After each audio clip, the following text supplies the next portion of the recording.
Hi guys, welcome back to my cave. This is Diana with Creativity Inc. And today we're going to start our project with, I have pieces of 16 by 20 plywood. This is a nice kind of plywood. And I happen to like the size that it gives me when I cut it in half. So I'm going to go ahead and use that. I could cut it. I have a table saw here, but if you don't have access to a table saw, you could always go to like Home Depot, and you can get a like, I think they have half a sheet, which is a 2x4, like a 4x4 sort of size, and you can have them cut it for you. Your purchase of a piece of plywood includes 2 free cuts, but even if you need more cuts, it's like 95 cents a cut. So if you ever choose to make a book out of wood, because I made a couple of them, and I feel like I've never kind of talked about that, and I don't know if many people know about that. So I wanted to let you know that you can buy this same plywood at Home Depot or Lowe's, any of those big department stores that have wood. And anyway, so I started by giving it a light coat of it's like a what is it called, coastal. Here, I have it right in front of me, so I should describe it. It's called Ocean Breeze. And what I'm doing after is I made that mixture that I make with plaster and paint, but instead of glue, what I did is I used high gloss gel from Golden. And so I'm using this. I wanted to have like some sort of, I wanted to feel like if it was an old wallpaper kind of style background. And that's kind of what I was going for. So I have this Tim Holtz stencil, and I wanted to use it there. With this, so I feel like for what I wanted, I wish it was bigger stencil, but you do with what you have. So what I'm doing is I don't want it to be a solid print, so I'm just gonna go through my pages, my covers, and go here and there. I'm not gonna attempt to make all of them, or I don't want it to be perfect. Like I said, I wanted it to be a vintage old white, why do I keep on saying white, wallpaper. So that's kind of the look I was going for. And you can make this with any colors. I decided to make this Ocean Breeze color with a beige and browns and blues, but it could also just go with like a burgundy, not burgundy, but like that scarlet red, and or maybe green. I don't know, you can mix this with a lot of colors. I like blue. I have a son named Blue, so I use it even more because of him, but I've always liked blue and green. And so I'm gonna go with this mixture, and as you can tell, I'm going back and forth. I'm letting it dry so I can put my stencil back in there. And I'm taping it down just because I really want to get a good coverage. On some of these, I really want them to see the shape of it. So that's why I really want to tape it down and make sure it dries in between layers. My second color, blue, or my second color, which is blue, I'm gonna not put it all over the place. I'm just gonna put it as sort of like a here and there kind of color. And I'm also putting them on and wiping it, and I'm using very heavy water placement on there, so it kind of runs and it dissipates in different, kind of the same color but different tones, or different amounts of saturation of the color.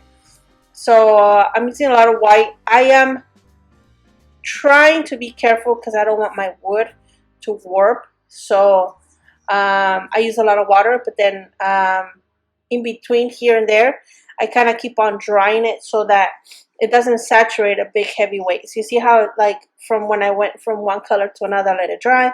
Then I went from my next step, I let it dry. And I think it's important because you don't want it to warp. And when you let them dry, you can let it put heavy stuff on it, make it even, because if you only press like certain amounts of places, certain parts of the board, it will warp on you. I had this happen before in another project. So when you're going to press it, make sure you press something heavy on it. So here I'm using, I'm going back to my first blue, like a sea breeze color, and I'm also using my coffee water, and I'm using that also as a water and also as like, to give me that brown undertone or texture of the wood. So I am going for like a vintage look, but I don't want it to be um, colorless at the same time. You know what I mean? I like some color on it. So, but I'm dissipating it a lot with the coffee water. But I'm adding as I go. Then I'm sanding some off, taking some off, putting back on, until there's a pattern that I like. You guys know I like playing with paints, and so this is my favorite part. So I don't mind going back and forth, adding, taking away. Acrylics are easy to work with. That you can also take them off with water, or you could sand it off, or put another color, and that's why I like working with acrylic colors.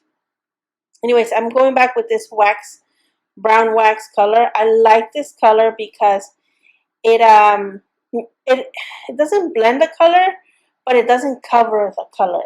Do you know what I mean? Like I could still see the blues, and I can still see that ocean breeze color, and so it just antiques it down a little bit. So I'm going to go with this brown. What is it called? Wax. It's called a dark wax, and I got this at Walmart. So if I got it at Walmart, you could probably get it at Home Depot or Lowe's or any of those big stores. So I got this one, and it's mostly like to when you have like a table and you want to give it a coat of wax, and then also at the same time kind of cover your scrapes. It's kind of for that. So, but you could also use shoe shine, or you can even use wood stain. But in wood stain, you do have the chance where it's gonna like change your colors. As tedious as this looks, I did 3 coats on each panel. I went back and forth. I wiped it on, wiped it off, and I really was happy how it came out.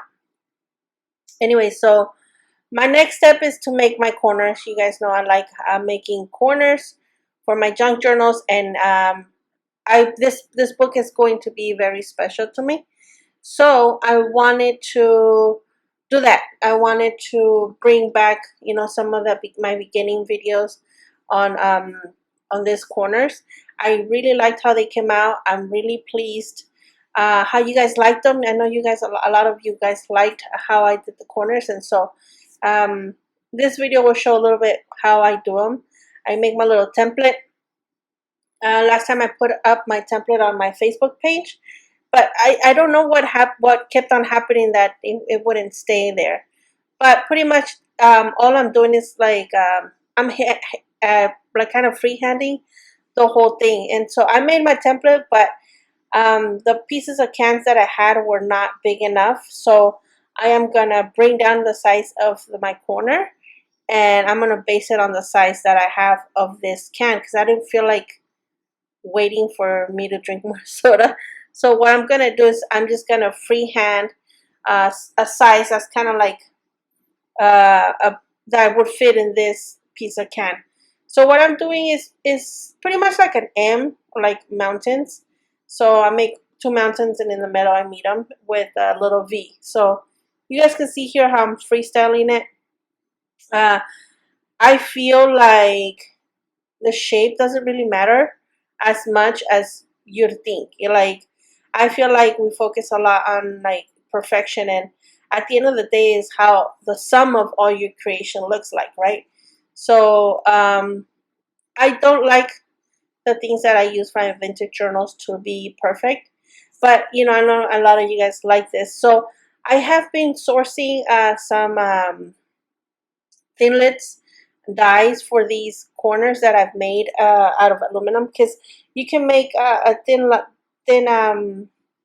die, and it cuts anything from aluminum. So if you guys have like thinlits of flowers or squares, they will cut your aluminum can soda. So I wanted to source some out. I'm already looking for prices and production companies that can make me some thinner dies for this. I know a lot of people you are interested on it, so I want to be able to have some available for you guys. So although my template that you guys see there is both the bottom part and the side part, when I did my aluminum corners, when I did each corner in each side, I separated, so I don't think it was a big deal. So I cut my shape. You cut one side, and remember that when you fold it, you're gonna have it a V on both sides. So it's gonna look like a pointy, big needle sort of tip.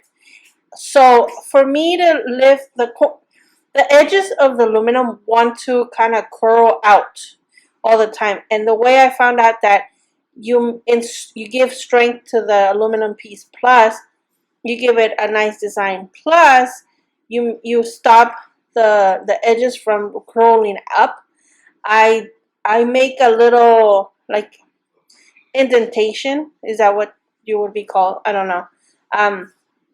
And it also serves as like a little trim decoration, and it helps straighten my piece, and it also helps the tips not to curl up. It actually like makes them curl down, but you gotta do it from the opposite. So like if you want them to curl down on my book, so I'm gonna do it from the inside of my corner. And so once I have the corner that I want, that I like, that I'm happy with, I'm gonna put it on paper so that I'm able to now, first of all, have the shape, because I want to be able to reverse it, so I use it on the other side of the what is it called, opposite corner, that one. So I can do it on my opposite corner. Okay, so while you guys see me working on these corners, I wanted to give properly thank you guys for subscribing and joining my channel. It means a lot to me. I have a full-time job, and I have 5 kids, and I recently became a grandma. So making these videos, and when you guys give me all those comments and thumbs up and encouragement, it makes like all that time that I take away from my loved ones and the things that I do worthwhile, and I really appreciate it. I hope you guys like the ideas that I share with you guys. I hope you guys use them. I'd like to see you guys' projects. I do have a Facebook channel Facebook page, sorry, that you guys can follow me and maybe send me messages. And if you try the corners, if you try things with aluminum, I'd love to see what you guys create, and what do you guys, how it came out, how, in what way you made it yours, because I know that many of you are very talented, and I see all these amazing journals, and I want to see how, it's interesting to see that you make something and somebody else with a brilliant mind turns around and makes something, inspired by what you did, but they turned around and they did this amazing thing with it. So send me a picture or tag me on your social media, so I could see all your beautiful projects. I've seen them here and there, but it's not the same. I'd like to see more. I'd be so happy if I could see more projects with aluminum. I feel like it's a real treasure. It's sturdy, and it's something you can work with, and so we throw it away like, I don't know. I'm hoping most of you recycle, but a lot of these cans do get thrown away. So as you can see, I had not done an opposite here, but remember, you gotta make sure you flip it to the other side, because if I had not done my test run, I would have not noticed that I was missing that little, that I had in reverse. Anyway, so I wanted to have a centerpiece as well, and what I did is I placed where my corners would be, so I can measure with exact what is the piece that I want there and how I wanted it. So at first I thought I was gonna like make it all like fancy smancy, but when I was, as I was drawing, I was noticing that straight line would be just as good. So what I did is I have this rough draft of kind of what I wanted and where to go and where it ends and where it starts. And then what I did is I cleaned it up. I went back with my ruler and I make sure it was measured well on both sides. And so what I'm doing is when I cut my piece, I'm going to see how wide this piece is. Plus, I'm going to add the thickness of my board. Plus, I'm going to add the one that goes in the back. So never forget to add whatever it is, the thickness of the board. In my case, is 1/4, I think. Yes, a quarter plywood. And so I'm adding, I think it was an inch and an inch. I think it was an inch. Plus another inch on the other side. Plus, I'm going to add that 1/4 for my thickness. And if you want to add a little bit more, at the end of the day, you're just folding it and it's going to go on one side more than the other. It doesn't really need to be equal on both sides. So, I am about to make it's not a big mistake, but a mistake. I am about to fold my aluminum the wrong side out. As you guys can tell, I'm leaving the red side out. And it's just going to make it a little harder for me to paint because you got to really cover the red. Where you have it in simple aluminum, then, you know, you can put any color and you don't have to worry about covering an undercolor. So if you want to avoid that chaos of the painting, then don't do what I did. So okay, so these are already cut. Oh, and drilled. Oh yeah. Sorry guys, but I made what I did is I made a hole on that board that you guys see there, and I marked my holes from the front. Then I made a hole on the board, and so when I put the corner back, you can see through the back, and I'm able to mark the back part of the corner. So I first made a hole in the front of the corner where I wanted that hole. Then in order for me to transfer that size, because you simply can't fold the paper, the aluminum. So what I did is I first did my front. See how I'm doing it here in the can in this red piece of can? I'm doing the front.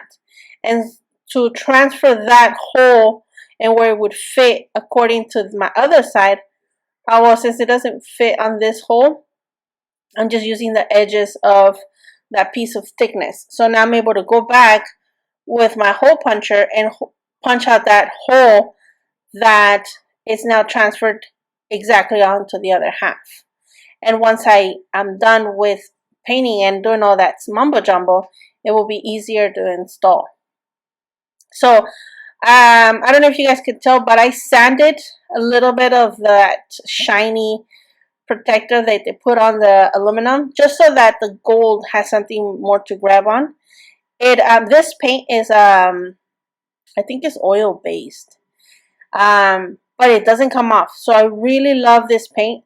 You have to make sure you mix them well. That's another thing. It does separate, so that's why I think it's oil. I have not read the label so good, but I think it's an oil based paint, and I really love it because it doesn't scratch off. So like after I'm done painting it, if I wanted to like scratch it off, it does come off. Like eventually it will come off, I think, at some point.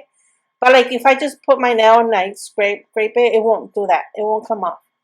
But so I really like this technique of making my gold corners. I think that once we have the dies out, they're gonna be a little bit more detailed, more designed. Now you guys see those that kind of texture on that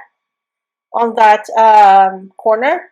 What I did is like because I did 2 passes because that's kind of normal, but I went ahead and I did a 3rd pass of paint just so I can leave texture on there. So like I did a thick milky coat and I let it hang so it kind of droops and it gives me that texture. I love playing with textures in my paintings because I think it adds a second dimension to your already dimensional colors. You know what I mean? Like you have a bottom color, a top color, and an accent color. But I feel like if you add texture to one of those colors, I feel that you're adding a third dimension, you know? Anyway, so I'm uh I'm gonna apply these. And I drill my holes. If you guys can tell, I sanded where my hole comes up because the plywood tends to lift up a little bit. But if you sand it down, as you guys will be able to see here, first of all, you won't be able to see my sanding or my hole. But it makes the can corner or the aluminum corner flush to my wood, so I don't have any like bumps that I didn't want on my piece. And also to make it a little bit more sturdy, I decided to add my glue. You guys know how much I love my glue and how much I trust in it, so I know it'll be, very secure. I don't know if you guys had noticed that I didn't put paint on that end. And that's because I knew all along I wanted to glue my leather on that side. So I wanted it free from paint or even that wax that I put on earlier. Yeah, it's gonna like, give you, it might give you problems if you try to glue something on top of wax just because, well, wax is a repeller. So what I do here is when I went back and sanded, um, when I was sanding my corners, I went ahead and sanded this a little bit as well, just to make sure I have a good grip because I'm really planning on using this journal a lot, and the goal is for it to be durable. And I know that a lot of us journal and scrapbook, and you feel like sometimes maybe, well, what are you gonna scrapbook for, and what is the ultimate goal, right? And a lot of us feel like our kids are not gonna care. Well, I've heard that many people comment that it's like, my kids don't even care for my scrapbooks, but in my case, I am blessed because my kids are always fighting over my scrapbooks and who's gonna keep their journals and who's gonna keep my scrapbook. And so I wanted to make it so that it's also pleasing for my kids. They want to keep them, so I want it to also be durable for them. So here, I'm not showing it now, but I will show you I guess in another shot. I cut, I don't know if you guys can see right here, where I pointed right there. I cut a V right in the middle of that leather because if you fold it without cutting that V, it becomes this bulky kind of corner. Doesn't even look clean. It looks ugly. So make sure you cut the V.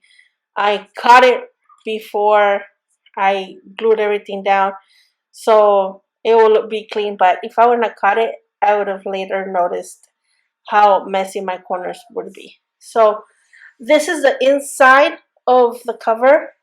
So what I'm doing is I'm covering the whole one side. I'm in a sense wrapping just one edge with leather, and I'm going to do that with my front cover and my back cover as well. I put this strip of wood across the edge, so just so that I have a nice clean folded edge. Excuse me. And I'm going back. I found this trim of an old furniture that I have. I have a little shelf unit outside with my plants as well, and it's like very old and antique. So the trim is coming off because rain and stuff fall on it. So I loved it, and I'm saving it for a special journal like this one. Excuse me. So I'm gonna glue the edges right here. It's not gonna match, and it's not gonna look so clean and matchy. And my the little shelf where I have it is round, so these were going all around the thing, so that's why they're a little rounded. But I was okay with it. It was just, it's about the detail, not about like the perfection of it. I like the contrast of it, so I'm gonna use the same ruler to glue those little trim down. I didn't show how it was made because it's just a simple strip of canvas, I mean of leather, and I put canvas in the inside, and that's like kind of like the spine strip. And for me to put it together, I'm going to make a bunch of holes where my piece of strip of leather is going to come through and hold on all the binding for this journal. And so first I marked, what I did was able to see is that eyelid was very sharp at the end, and so with my thumb I marked it. It cuts into the leather, so I was able to mark it really well where that hole that I wanted it to be. So what I did is I finished cutting it with a knife and plug out that hole, because then it's easier for me to come back with my drill and drill a hole. Drill my hole in the wood without the leather kind of being in the way, so it doesn't rip off the leather, because it will rip it if I go through the book without cutting it. It will rip the leather. Okay, so once you drill the hole, you will still have to go back and clean it up a little bit because it's plywood, so it tends to split and not be so clean. So for most of the part, if you go back and forth with your bit, with your drill bit, it should clean it up, but you'll have a little bit of debris sort of, and you want to clean it up with your knife really good. It does cut the wood really nicely. So just you want it flush. Remember, you want it as flush as you can, otherwise your eyelid doesn't fit good. And these eyelids kind of like there's a male and a female kind of to it, so I can put one inside and one outside. Now I don't know if I'll go back to show it, I can't remember, but what I do is I press it. It comes with a little anvil and kind of like a little hammer, and with the hammer you can kind of like put them together, but because it's so thick, the leather and the piece of wood, what I do is with my pliers I just go all around the trim on the inside and kind of like squeeze it down to open up the inner eyelet that went inside, so it opens up and it kind of hugs in with the other one. I'm hoping that's kind of like a clear explanation, but I feel like you don't have to have a special tool for this sort of work. And I hope if I don't show it in this video, I hope one day I can show you guys right. And I think I may have mentioned it before. It's just I feel like um, sometimes we feel like we have to have all these tools, and it's not necessarily true. We could always find a way to work with other tools to have the same effect. Our hands are themselves are tools, so I feel like they'll find something to use to make things happen, you know? Anyways, like in this case, I don't have a sewing machine. I do have a sewing machine, but I don't sew, and I would be scared to sew this little. It's like I had these little strips of leather, and then I glued them together to make a like a strip. So that's pretty much all I'm doing. I bought this packet of drawing paper at the it's called Daiso. It's like a Korean or Japanese 99-cent kind of store, and I liked it. I like it because in this journal, I should have made a little disclaimer what this journal is gonna be for. I want to draw. I want to paint. I want a scrapbook. I want to journal. I want to art journal. So this is my one catch-it-all kind of journal. I want to make pop-ups. I want to do all these things in one spot, because I feel like, I have a journal for drawing, I have a journal for this, and I have a journal for traveling, and I feel like I'm doing twice the work if I then have to transfer my travels journal with my scrapbook. Do you know what I mean? And I know my kids really look forward to like enjoying the scrapbooks when they come.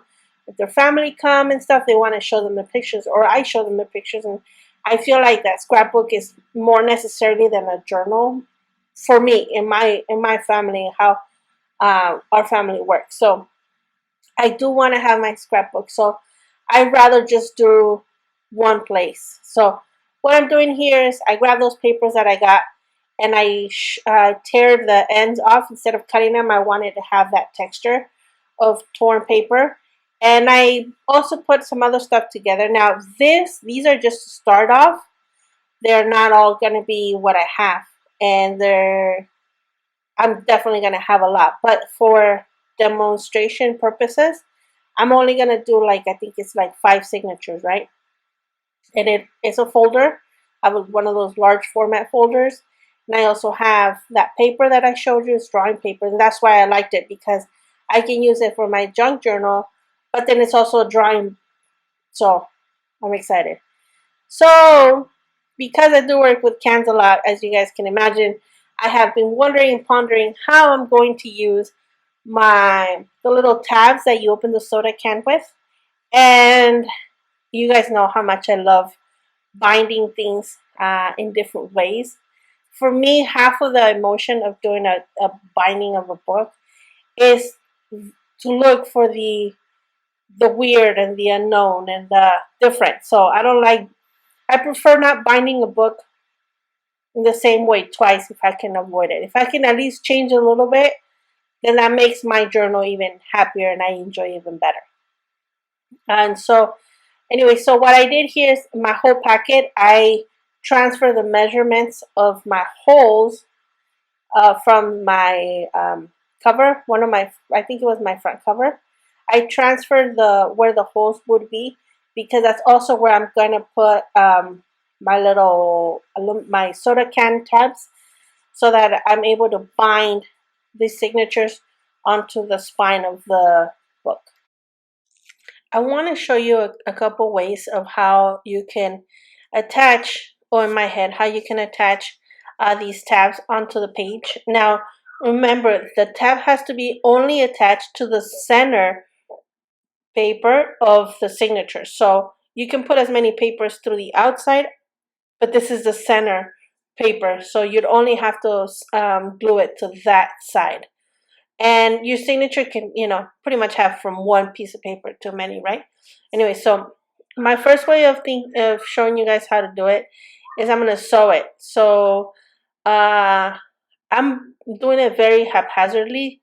I'm not doing it in a way, I could, if I knew what I was going to use this paper for, I could go with that color of thread, but in this case I didn't know, so I went with the gray. I figured, I could always paint it if I have paint and I wish to paint it. And you could also paint the tabs. In this case, I painted these 3 tabs gold, but you can leave it the color it is, which is silver. You can paint it black, you can paint it, any color. The enamels that I use work on these tabs as well. The enamels that I buy them, they're from the hobby store. So they are the ones that you use to paint like those model cars. So they paint the metal, or I mean the can really well, and it doesn't scratch off, which is kind of what I want. I mean, I've tried, alcohol ink, I've tried it all, and it stays. But if you're planning on using it and you're planning on like really putting some wear onto it, you want something that stays. So you want something that is made to adhere to metal, right?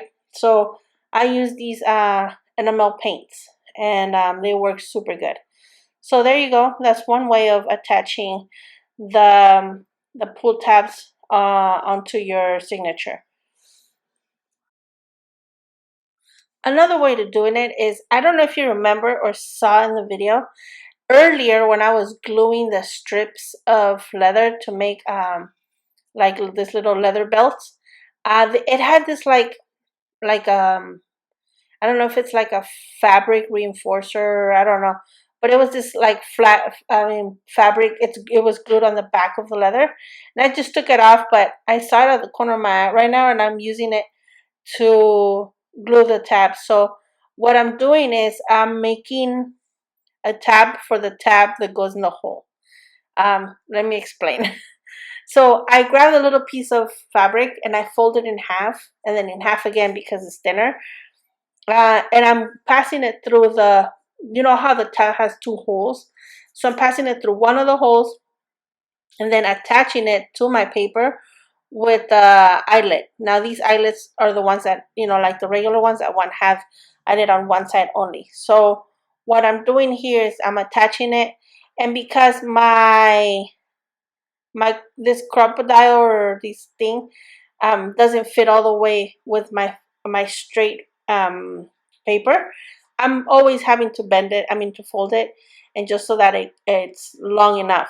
But if you have the crocodile, of course you guys are not going to struggle like you guys see me struggling here over and over. But the point is, I put that eyelet there and it works, and I made it work, and it wasn't going to say no to me, and I was going to win. So that's how I went.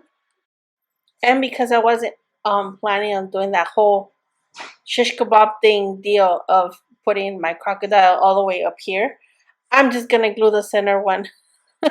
To be honest, I should have done that from the beginning, but I like the eyelid look. If I could buy eyelets, my husband's making fun of me talking to the screen. But if I had eyelets, I would rather use them than just simply glue it. I feel like it gives it more. You know what I mean? Just more. Anyway, so I glued my center one, and then the top one I do the same thing. I struggle and I put it. But see how cute it looks with the little eyelet? And it works really good. So there you go. I attach my other piece of paper there. Another way is pretty much, it's on the same kind of concept, but this way I'm using strips of canvas, the same kind of canvas that I use on the spine, on the inside leather strip of the spine. So I cut it in little strips, and I'm just gonna glue it on top across from the end, the inside end of the tab.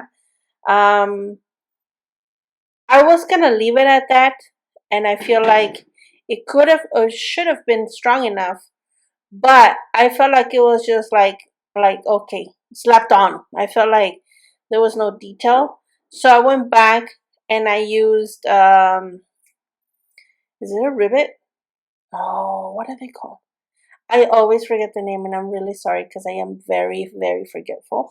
But it's those the ones that they have like the butterfly wings on the. They have two little legs go inside the hole, and they have a butterfly legs, or I think they call butterfly. I don't know. You know what I mean? You will see right now when I do that, and I feel like it just adds a little bit, just a tad bit. And also, at the end of the day, I feel like maybe the little like strips of canvas might have been a little too big. And now I was thinking of like grunging it up, but let me tell you, I feel like sometimes I want a scrapbook in a way that it's non-grungy. So I didn't want to already preset myself and kind of force the grunginess on this page. So I left it ungrungy. But if you already know that you're gonna, have a grungy setup, you can like canvas kind of like you can take it, kind of make it all grungied up, maybe sand the edges too. And I like to paint it like different colors, different browns and grays together, and I love how that grungy looks, but I didn't want to force myself onto that. So ideally you may want to make the signature knowing already what they're going to be in the content of that signature, so that maybe you want to use a white paper or craft paper. For me, I like to be a little surprised. I like to be a little bit challenged. Okay, so I have this trip, I have this idea, and I have this paper. What can I do? And kind of do something with what I have. Not, kind of like force myself to embrace what I have in front of me. So there, that's why I did different colors. Otherwise, I would have just done them all white paper, But I like the challenge. So after I put those, I put the other paper on top of that signature, and there you go. So I think I'm going to show you another way, and it's pretty much the same concept. You have your little aluminum tabs, and this one's easier because you're just going to staple it on there, and it works beautiful. It works just fine. It's very simple. I like how it looks. Do I wish I had different color of staples, or do I wish my tab would have been? I wish my tab in this scenario would have been black, so that my staples and would be a different color. But I was fine with this. I could always, if I really must, I can even use a Sharpie and go back and kind of paint my tab. You know what I mean? Like if I wanted, if it meant to me that much, I could potentially get it done. But like I said, I don't want to pre determine that much of what I'm gonna do on that page. I want to kind of give me some sort of setup, or this is what you have with, but I don't want it forced into that grungy side because I don't like it when I have like my little girl. She's 5, and like I don't want to have a grungy page. If that page that comes up, I want it to be about my daughter, or it has something to do with her. I don't want it to be dark in any way. I like light colors and fluffy colors and unicorn colors and all those beautiful things that you think of with little girls. So I don't want to force that, but I don't mind the crafting anyway. So after I was done with the little tabs, I went ahead and popped in one staple on that tab.